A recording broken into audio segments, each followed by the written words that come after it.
Welcome back to Antigua Barbuda Today. It is now time for International Girls in ICT Day, and it's under the theme, Digital Skills for Life. Join us now in welcoming Miss Shelly Morgan and Lisa Abraham. We all know who Lisa is, and they're going to be telling us all about this day. Good morning, ladies. Good morning. Good morning. How are we doing today? I'm good, thank you. It's Monday. Good as well. Yes. Nobody's good this early on a Monday. Well, we're changing the narrative. All right, then. Well, we'll go with that. Yes.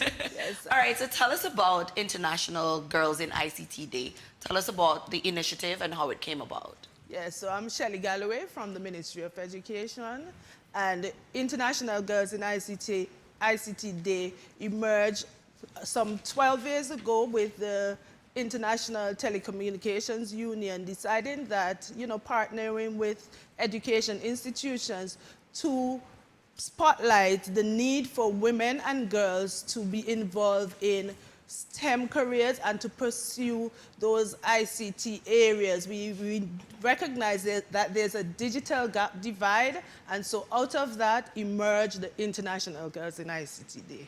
What is the importance of such a day in the national landscape in terms of, in Antigua, what is so important about that day?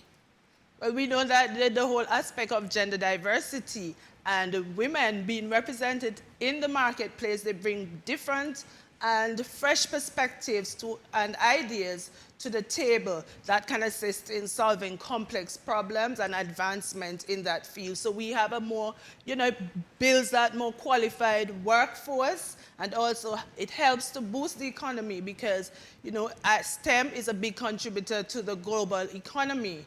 And at the national level, such skill sets would be an attractor core for investors to come and invest because we would have the pool from which they can, draw their labor force. What do you think the long-term goal is for the young ladies who participate in this initiative? So the long-term goal is for the ladies to recognize that they have a role to play in that ICT sphere. The world has been transformed, and so ladies need to take their place within that sphere and contribute to the digital economy, and also not only in terms of the labor force, but in leadership roles, because that's where the decisions are made, and so then their voice needs to be represented in that sphere. Lisa, I'm going to go to you. Good morning again. Good morning. Tell us what you think the role of, or tell us what the role of Flow is as the representative and, collaborating with the ministry in this initiative.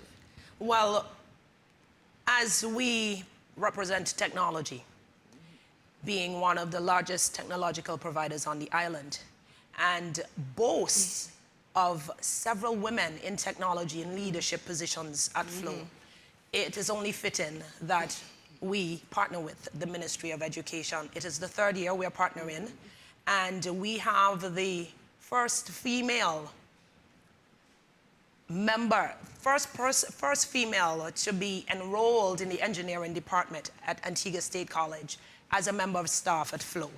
And that is something to be boastful about. She is also the first female avionics mechanic at LIAT 1974 Limited, and the first female technician at Cable and Wireless, from where Flow originated, if you go back in history. Yes. So that is really something to boast about. And we have several other females within the brand in top technological positions. So it's only fitting that we assist the Ministry of Education in partnering in this so that the up-and-coming females can see this is attainable. Attainable with you studying, attainable with you also looking into STEM careers and seeing all the different areas that exist in it. And also to let them see that one day they can be a big technological person within Flow or any other establishment where technology is used. Because as we just heard from the tourism partners, technology is taking over just about every single thing in the world. Well, you were just speaking about Marjorie. Right. Of course. I'm not sure if everybody knew who we were speaking about. Miss Marjorie Francis. Yes. but you were the first female to be admitted into the engineering department at the Antigua State College, no? No.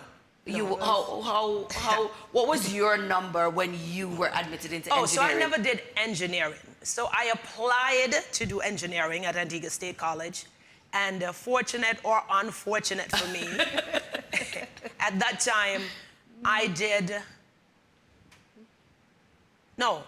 apply for engineering. I applied to go into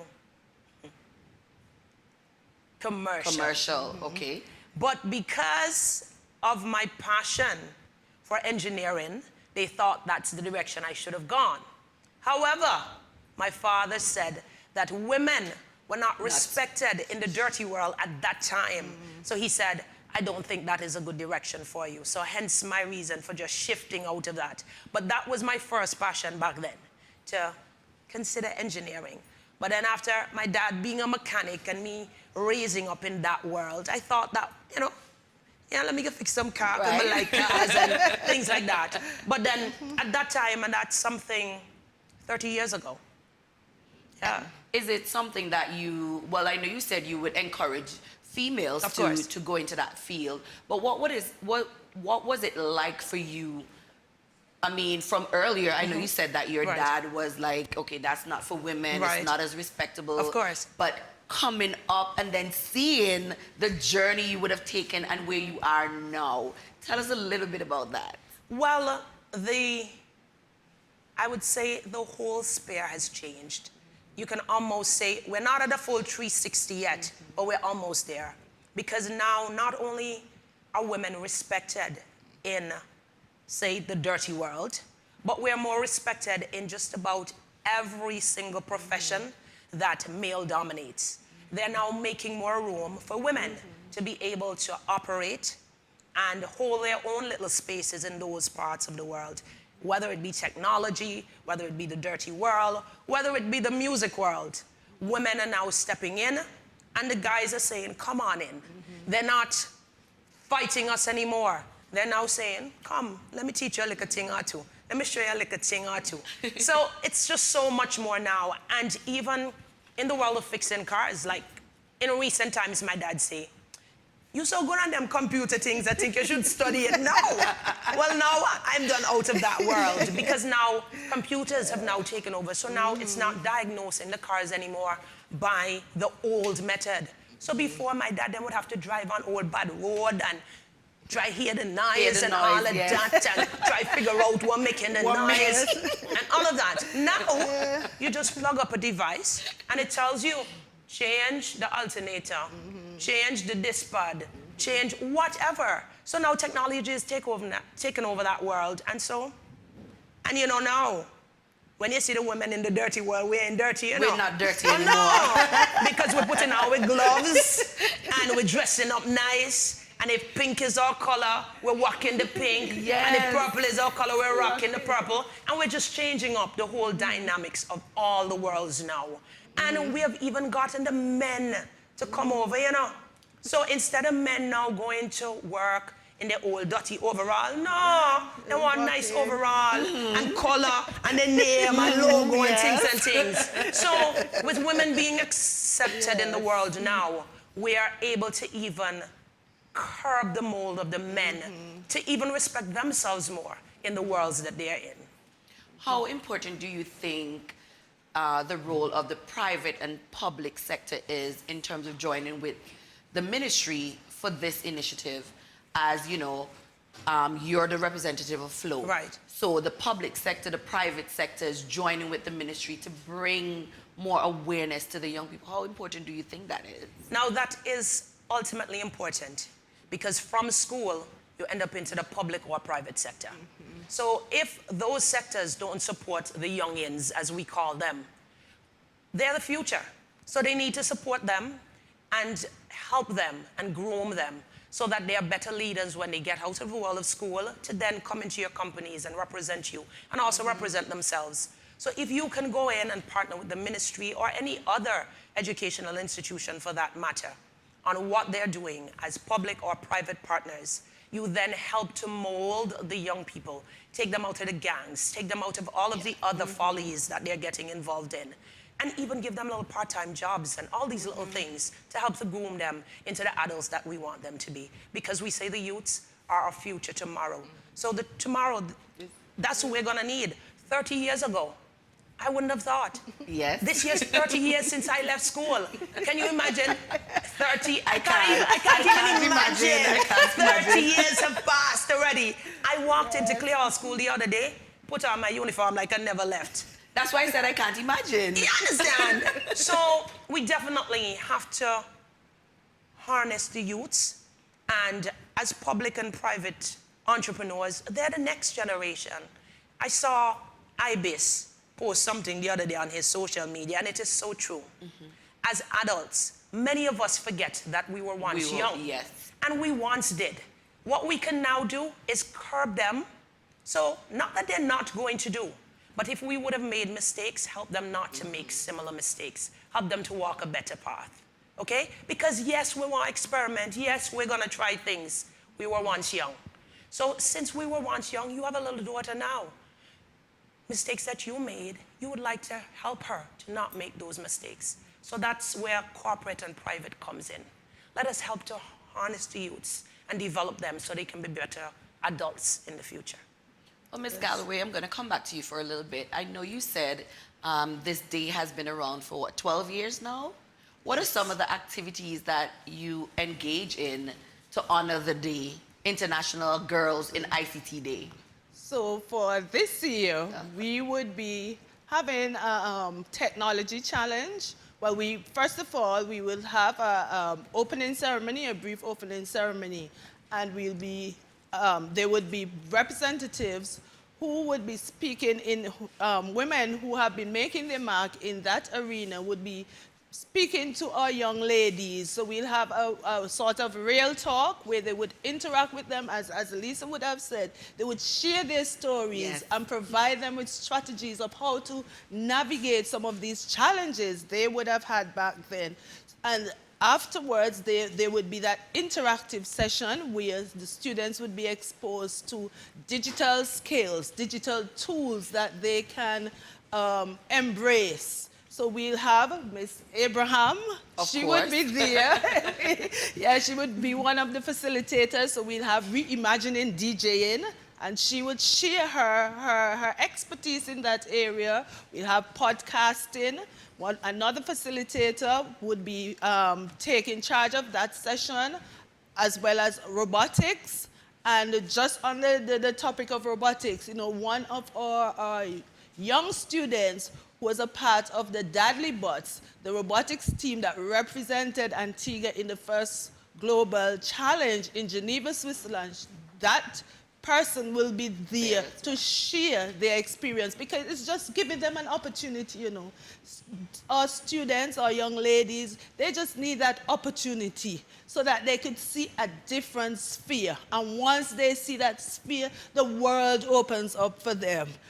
And so we're you know, making it realizable, making it building hope and confidence inside of them so that they too can occupy that stage. It's not something that is unattainable. Yes. It's something right within their grasp. But they just need mentors or guides along the way. When is International Girls in ICT Day? Because we did not mention the day. When is it? When is it honored?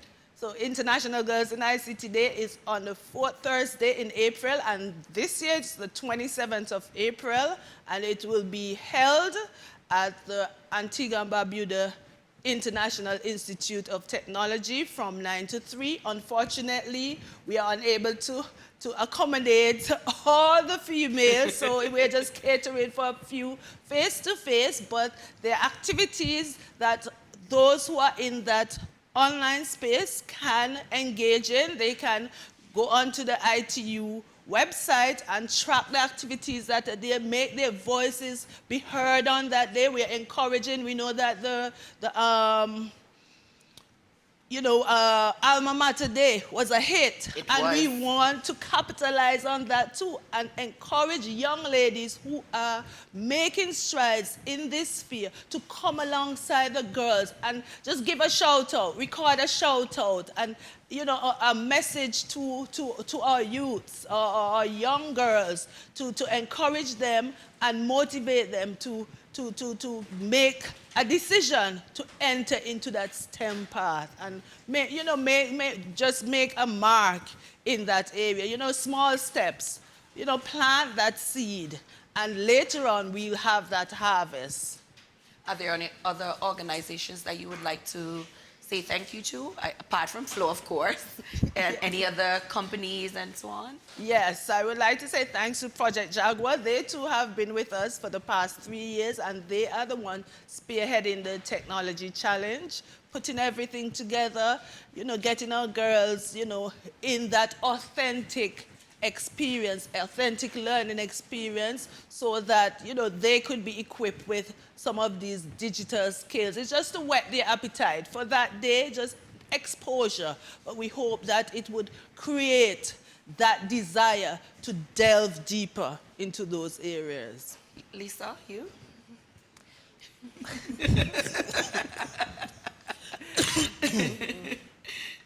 So this girl wants to knock me about. I realize.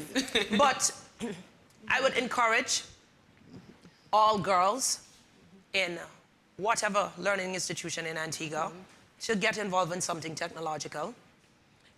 I think technology should be compulsory, just like maths and English is compulsory. Yes. Because of how the world is going now, I think technology should be made compulsory. And different areas of technology, DJing, another big thing in the world now. Instead of walking around with crates of records now, we just take up this laptop and walk with it. Everything on there. And we're seeing a lot more younger females getting into that world. And it's something that you could take on as a career. And be an international DJ. Take up your laptop, your headphones, a backpack, tour the world, play music, represent your country, represent yourself. All right, guys, Shelly Galloway, and she's education officer, and of course, Lisa Abraham, Flow representative, and they were telling us all about International Girls in ICT Day coming up this year on April 27th. Stay with us. We're going to take a quick break. We'll be right back after this.